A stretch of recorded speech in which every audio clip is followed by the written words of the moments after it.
आप कहते हैं कि हम टेंशन में हैं महाराज जी, बड़ी टेंशन है, टेंशन भी है, और आप कहते हैं कि हमारी गाड़ी भगवान चला रहे हैं, हमें भगवान पे भरोसा है। या तो भरोसा होगा या तो चिंता होगी, दोनों एक साथ कभी नहीं हो सकते, है ना। गाल भी फूल जाए, ठहाका भी लग जाए, दोनों एक साथ नहीं हो सकते। या तो टेंशन है, आपको टेंशन है तो भरोसा नहीं है, और भरोसा होगा तो फिर चिंता नहीं होगी। आप लोग क्यों नहीं भगवान पे भरोसा करते, क्यों नहीं भगवान पे विश्वास करते? महाभारत के युद्ध से क्यों नहीं सीखते? जैसे अर्जुन ने अपनी गाड़ी भगवान को सौंप दी, क्यों ना आप लोग भी अपने जीवन की गाड़ी भगवान को सौंप कर निश्चिंत हो जाओ, जो करेंगे भगवान करेंगे। मारने वाला है भगवान, बचाने वाला है भगवान, मारेगा भी वही, बचाएगा भी वही, भूखा भी वही रखेगा और पेट भर खवाएगा भी वही। तो जब सब उसी को करना है तो फिर आप चिंता किस बात की करते हैं? अच्छा ये बताओ, आपका सोचा कुछ होता है? आपका सोचा होता है क्या? आपने सोच लिया कि ऐसा हो जाए तो हो जाएगा क्या? जब आपका सोचा कुछ नहीं होता, आपका चाहा कुछ नहीं होता, तो हम कहते हैं आप सोचो ही क्यों? क्यों सोचना है? सब भगवान कर रहे हैं, उन्हीं को करने दीजिए, हम तो देखो निमित्त मात्र हैं। बार बार मैं इन शब्दों को दोहराता हूं ताकि आपको किसी भी प्रकार से समझ में ये बातें आ जाएं। हमारी सफलता के जिम्मेदार कौन है? भगवान चाह रहे हैं कि आप जीत जाएं, इसलिए जीत गए। यदि आप हार गए हैं, असफल हैं, तो ये सोचो कि ये भी ईश्वर की मर्जी है। उसकी मर्जी में यदि चलो वो मुझे असफल ही रखना चाहता तो मैं उसकी मर्जी में खुश रहूं। जैसे भगवान रखें, जैसे रखें राम जी, रहना चाहिए, और सीताराम सीताराम कहना चाहिए। हर हाल में खुश रहने की आदत बनाओ, टेंशन मुक्त रहो, चिंता मुक्त रहो, जो करेंगे भगवान अच्छा करेंगे।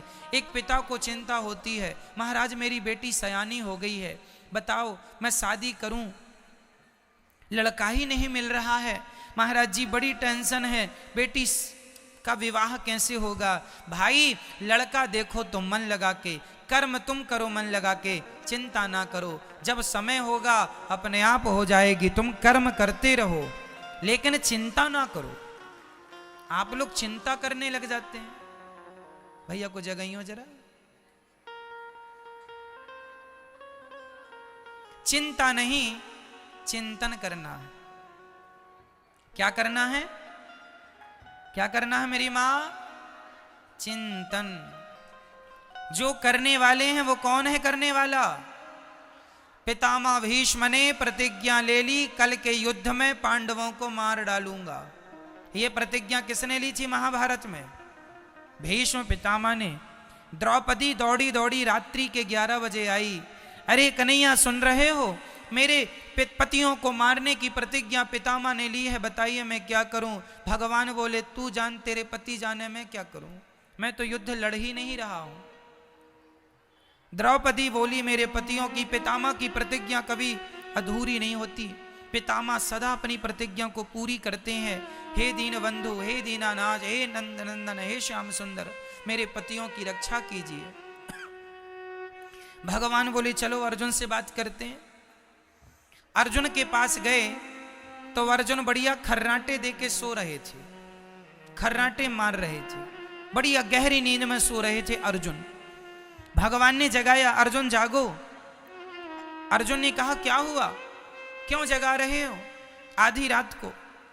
भगवान ने कहा कल के युद्ध में पितामह ने प्रतिज्ञा ली है, कल तुम्हें मरना होगा, पांडवों को मारने की प्रतिज्ञा पितामह ने ली, कोई योजना बनाओ, रणनीति बनाओ, कल का युद्ध कैसे करोगे? तुम सो रहे हो। अर्जुन ने कहा कन्हैया सोने दो, आप भी सो जाओ मेरे पास, यहीं सो जाओ। भगवान बोले क्यों, तुम्हें नींद आ रही है? कल के युद्ध में, कल निर्णायक युद्ध होने वाला है। पितामह भीष्म की प्रतिज्ञा कभी झूठी नहीं होती। अपने बचाव की कोई प्लानिंग क्यों नहीं करते? अर्जुन ने मुस्कुराते हुए कहा, कन्हैया, जिसके रक्षक आप हो उस व्यक्ति को चिंता करने की क्या जरूरत है? हम तो निश्चिंत सो रहे हैं, आपके भरोसे सो रहे हैं। हम तो आपके भरोसे सो रहे हैं कि हमारे रक्षक तो भगवान श्री कृष्ण हैं। आपके होते हुए पितामह हमें मार डालेंगे क्या? ये अर्जुन का क्या था? ये अर्जुन का क्या था? देखो, जहां विश्वास पुष्ट है, जहां विश्वास अधिक है, क्या वहां चिंता है? और जहां चिंता है मतलब वहां विश्वास। तो आप में से कितने लोगों को भगवान पर विश्वास है? यदि है तो फिर अब ये बताओ कि आप में से चिंता किस किस को है? मेरी मां, चिंता नहीं, सौंप दो, अब सौंप दिया इस जीवन का सब भार तुम्हारे हाथों में है। जीत तुम्हारे हाथों में है, हार तुम्हारे। कर्म करना हमारा काम है, कर्म करना हमारा काम। कर्म हम करें, उसका परिणाम क्या होगा ईश्वर जानते हैं। इसलिए निश्चिंत हो जाओ भगवान के भरोसे।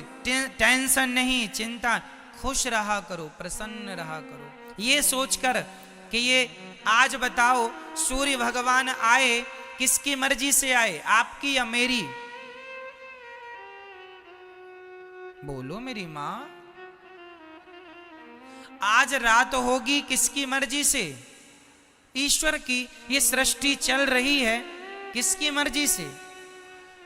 हम लोग लड़कपन से जवान हो गए, जवान से बुढ़े हो गए, किसकी मर्जी से आप बदल रहे हैं? आप क्यों नहीं, कल पैदा हुआ बच्चा आज ही जवान क्यों नहीं हो गया? उसे जवान होने में क्यों 20-25 साल लगते हैं? तुम्हारे हाथ में सब कुछ है तो तुम पैदा होते ही जवान हो जाओ ना। क्यों? तुम्हारा कुछ भी नहीं है। तुम्हारी ग्रोथ जो दिन दिन होती है वो तुम्हारी मर्जी से नहीं होती, ईश्वर की मर्जी से होती है। इसलिए सब ईश्वर के अधीन है। भगवान का चिंतन करना सीखो, भगवान पर विश्वास करना सीखो, भगवान के चरणों में आत्मसमर्पण करना सीखो। जब आप समर्पण कर देंगे तो आपकी गाड़ी भगवान ही चलाएंगे, उनके भरोसे खुश रहा करो बस। हम लोग अहंकार कर लेते हैं, जरा सा कमाने लग गए, जरा सा पैसा कमाने लग गए, हम कमा रहे हैं, हम पैसे वाले हैं, हम ये हैं वो हैं। अहंकार तो देखो आदमी का, आजकल का आदमी ना ऐसे चलता कैसे, ऐसे ऐसे अकड़ देखो जरा, ऐसे चलता है जैसे ये राजा हो, सब इसके गुलाम हैं। आप लोगों के पास कितना पैसा है? 10 लाख, 20 लाख, 1 करोड़, 10 करोड़, 50 करोड़, 1 अरब, 10 अरब, 100 अरब, कितना? जितना बोल रहे हैं इसी के अंदर होगा जो भी होगा।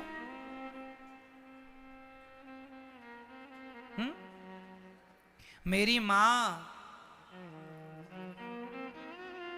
रावण कितना धनवान था, उसके धन की कोई सीमा नहीं थी। सोने की लंका थी, सोने चांदी हीरे मोती के खजाने भर रखे थे। इतना बड़ा आदमी था रावण। पूछो जरा कहां गई तुम्हारी वो लंका? रावण भैया कहां गई तुम्हारी वो शान? कहां गई तुम्हारी वो अकड़? कहां गया तुम्हारा वो अहंकार? अहंकार रावण जैसों का ना टिका मेरी मां। जिनकी लंका सोने की थी तो हमारा और आपका अहंकार टिक जाएगा मैया? बोलो मेरी मां। इसलिए अहंकार ना हो। किस बात का अहंकार? आप लोगों को अहंकार है या नहीं? नहीं। मैं बताता हूं आपको अहंकार किस बात का है। ये